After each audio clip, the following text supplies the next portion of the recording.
Hello, my name is Jim McGillivray and welcome to the Pipe Box, your source for all things piping. If you find this video useful, please give it a like and please subscribe to this YouTube channel to see more videos like this. We're going to go over a tune today, and you can print out the music to this tune by going back to the description of this video on my YouTube channel. There's a link to a PDF there. Today we are going to do a jig. We're going to do a jig called Finlay Murchie's Birthday. It was written by Duncan Johnstone. I'm afraid I can't tell you a lot about Finlay Murchie, but I can tell you a little bit about Duncan Johnstone. He was quite a remarkable piper who lived from 1925 until 1999. He lived in Glasgow, but he was heavily influenced by West Coast Scottish piping. He was a rare piper who made his name as a player and as a composer, not as a competitor. He hardly ever competed. His playing was round and rhythmical, and the jig that we're going to do today pretty much exemplifies that style of play. Jigs are written usually in 6/8 time. They can be written in 9/8 time as well, but usually 6/8. There are 6/8 notes in each bar, and each one gets a little 6/8 beat. When you tap your foot to a jig, you tap your foot twice in each bar. But within each of those main beats are 3 little 6/8 jig beats. So jigs go like this. 1, 2, 1, 2, 1, 2, 1, 2. Or if you want to do it the other way around, 1, 2, 3, 4, 5, 6. 1, 2, 3, 4, 5, 6. 1, 2, 3, 4, 5, 6. 1, 2, 3, 4, 5, 6. Let me say at the outset that the musical expression we play in jigs can be described in about 3 sentences. Jigs are not so much about expression, the way we talk about expression in 2/4 marches or strathspeys. Jigs are largely about rhythm and tempo. There won't be a lot of expressive talk in this video, and it won't be a long video. We're going to learn how to play with control. Control is the most important thing in jig playing. Control means that you can put every note and every grace note exactly where you want to with reference to the main beats in the bars or the little 6/8 beats. That's what takes the skill, and that's what we're going to talk about today. We're going to go through the tune part by part. I'm going to play each part and then we'll talk about it, and then at the end I will play the entire tune for you.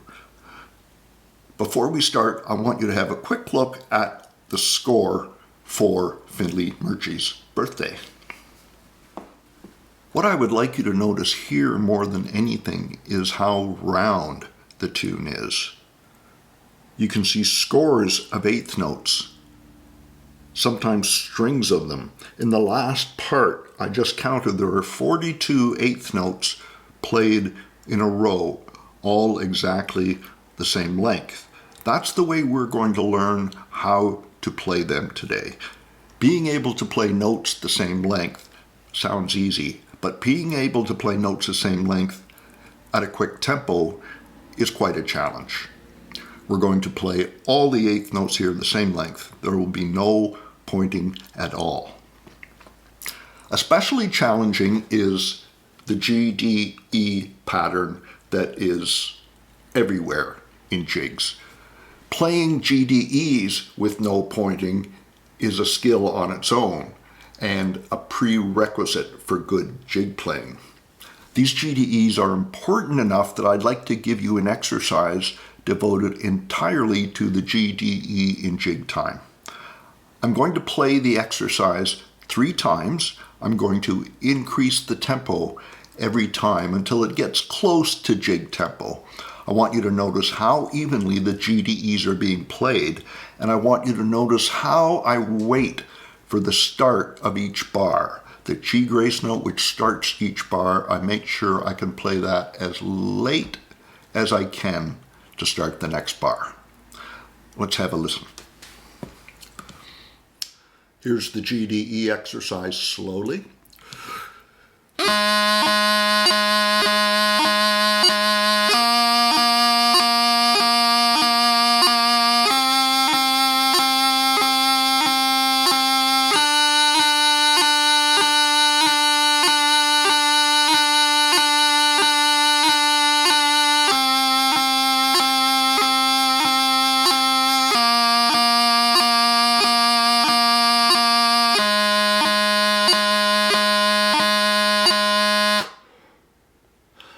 And a little bit quicker.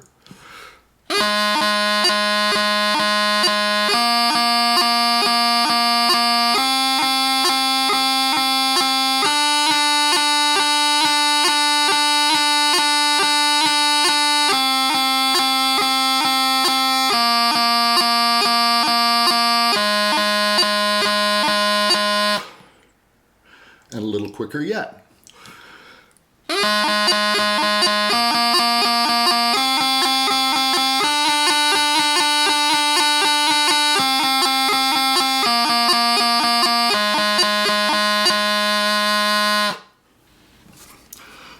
Those GDEs are at the heart of the jig we're studying today, and they are the foundation of any good jig playing.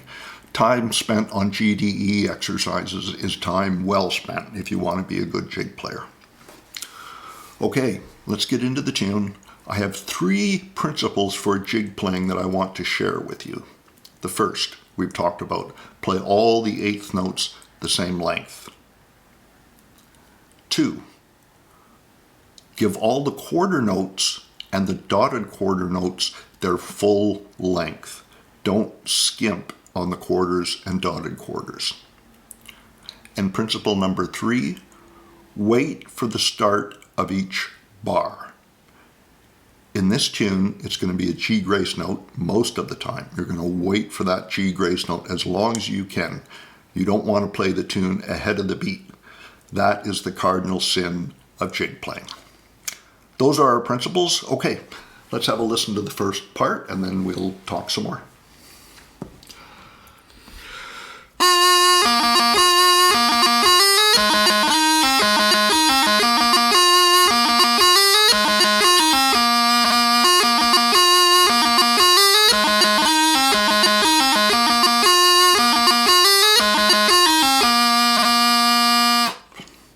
As you can hear, although the playing is relatively fast, it's also very controlled. It's the control that generates the rhythm. And if you don't generate control when you're playing jigs, you're not doing your job. Let's look at the first bar. 2 of the principles of jig playing I described are apparent in the first bar. We have a GDE, which we're going to play nice and round, and we have an E dotted quarter, which you're going to play as long as you can before you go to the next bar. We've talked about the GDEs. One other point I would like to make about GDEs is that when I see people having trouble with GDEs, it's either from pointing the first note in the GDE, which we don't want to do, or it's from running the grace notes together and playing them too quickly. It's what we call crushing the GDEs. So your GDEs need to be spaced out, not, that's control. Little pause on that E at the end of bar 1 before you hit the next G grace note.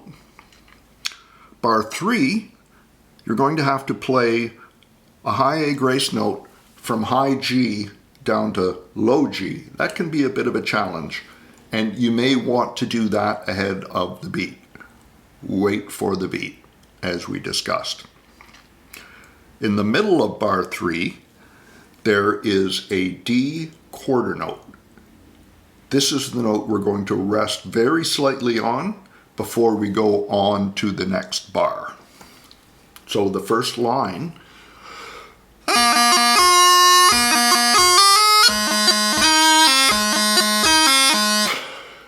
you could hear how while I was waiting for the start of each bar. In bar 4, we have a GDE on low G. Again, space it out, play it evenly. Then we have a run from D to B to low G. And in my experience, pipers tend to crush this movement. They come off the D quickly. So I will frequently hear bar 4. Make sure you play those notes evenly and you don't rush off the D.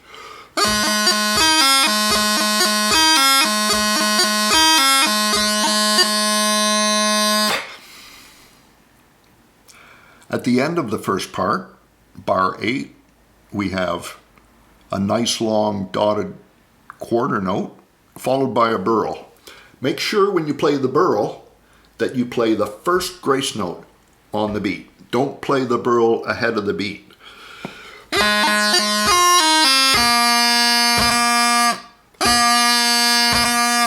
Watch you don't play it, which was ahead of the beat. That's the first part. Let's have a listen to the second part.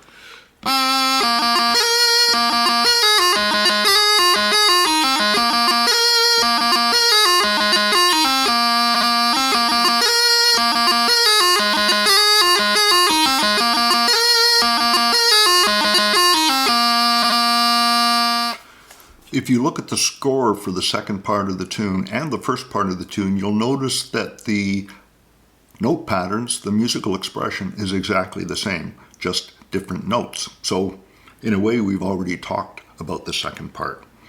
A couple of points to make. At the end of bar 1, there's a long high A, a dotted quarter note. You're going to give that as much length as you can before you drop down to the low A that starts bar 2.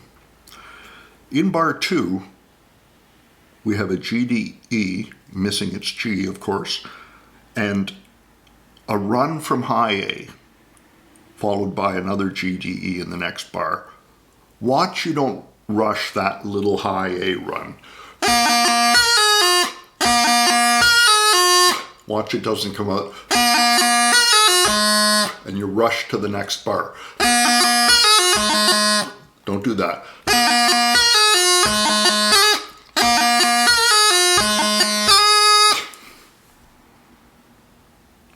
The rest of the part is pretty much the same as part 1. Let's move on to part 3.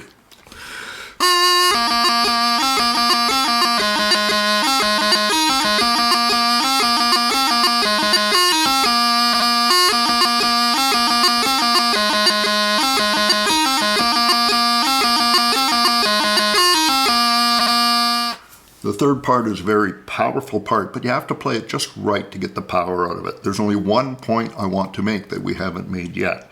In bar 1, you'll see the GDE followed by a low A quarter note. There is one of our principles of jig playing.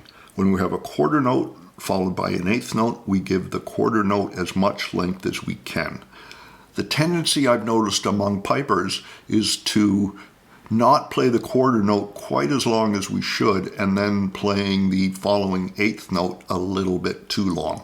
So make sure you give a nice, potent rest on that low A, like this.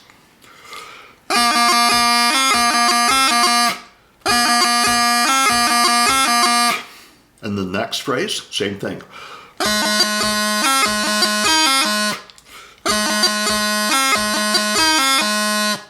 And again, in bar 22, we have a run down from D. Don't rush it. That's the third part. Let's hear the fourth.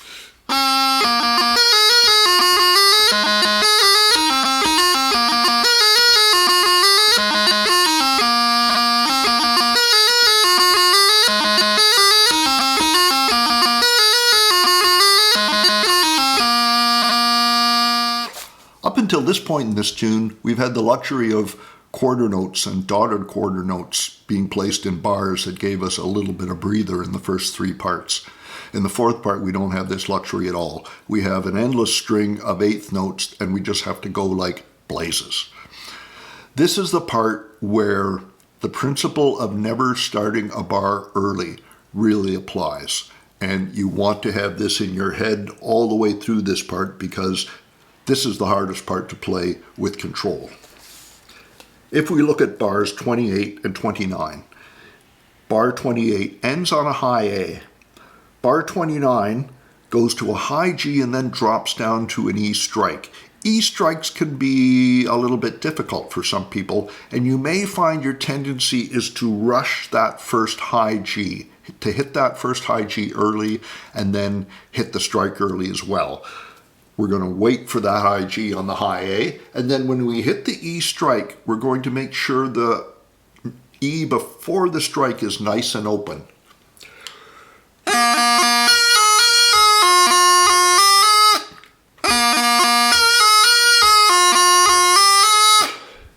Lots of people have a tendency to crush the first note in a strike, and it would come out sounding like this. You want to always open the note out before you strike. It's one of our even eighth notes.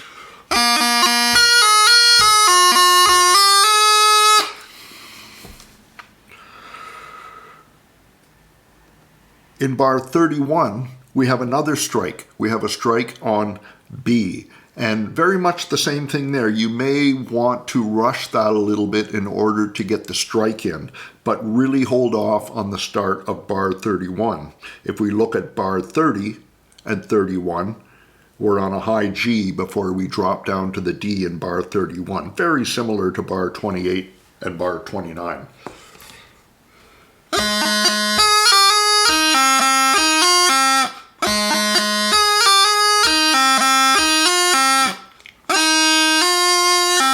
That can be a little bit tricky as well in bar 31. Watch you don't play a false note in there. I've seen that frequently. Make sure you get the fingers down. That may take a little bit of extra practice. That's the fourth part. Play that part with absolutely slavish adherence to the idea that you never start a bar early. Do do do beedly up a dum beedly up a da deedly at da dum ba dee da up a dum beedly. That's the fourth part. I think it's time we hear the whole tune played on a Blair digital chanter.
That jig was played at 118 beats per minute.